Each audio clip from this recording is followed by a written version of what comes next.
सत्य का पवित्र शास्त्र जनवरी दिनांक 30। वह कौन मनुष्य है जो जीवन की इच्छा रखता और दीर्घायु चाहता है ताकि भलाई देखे। अपनी जीभ को बुराई से रोक रख और अपने मुंह की चौकसी कर कि उससे छल की बात ना निकले। बुराई को छोड़ और भलाई कर, मेल को ढूंढ और उसी का पीछा कर। भजन संहिता 34 का 12 से 14 पद। भजनकार अपने जीभ और मुंह पर रोक और पहरा लगाकर अपने आप को छल की बातों से बचाना चाहता है। यह छल की बात का आरंभ अदन की बारी में सर्प के द्वारा से किया गया था। इसी छल के बात के बीज ने आज तक भी मानव जाति को पीड़ित किया हुआ है। राजा दाऊद इस प्रकार से वर्णन करता है, भजन संहिता 52 का 2 से 4 पद। तेरी जीभ केवल दुष्टता गढ़ती है, सान धरे हुए अस्तुरे की नाई वह छल का काम करती है।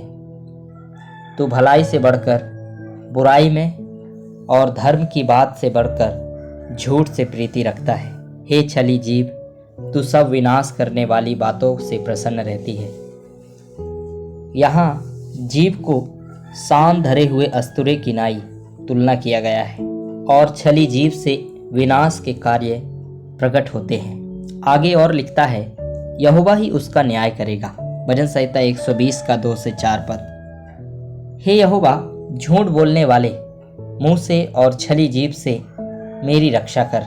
हे छली जीभ, तुझको क्या मिले और तेरे साथ और क्या अधिक किया जाए। वीर के नोकीले तीर और झाऊ की अंगारे। इस भाग में छली जीभ के साथ कैसा व्यवहार होना चाहिए यह पूछता है।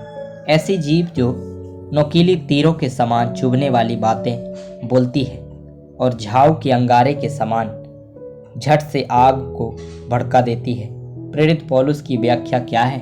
हम पढ़ते हैं रोमियो की पत्री 3 अध्याय का 13 और 14 पद। उनका गला खुली हुई कब्र है, उन्होंने अपनी जीभों से छल किया है।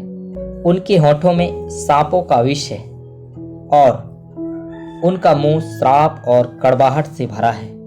यहाँ पौलुस भी अनेक नकारात्मक बातों को मुंह और जीभ के साथ संलग्न करता है और बताता है कि कैसे मनुष्य के मुंह में कब्र, छल, विष, श्राप और कड़वाहट जैसी बातें पाई जाती हैं। इसका एकमात्र उपाय यही है कि इसको इसके कामों के साथ क्रूस पर चढ़ाया जाए। गलातियों की पत्री 5 अध्याय का 24 पद। और जो मसीह यीशु के हैं उन्होंने शरीर को उसकी लालसाओं और अभिलाषाओं समेत क्रूस पर चढ़ा दिया है।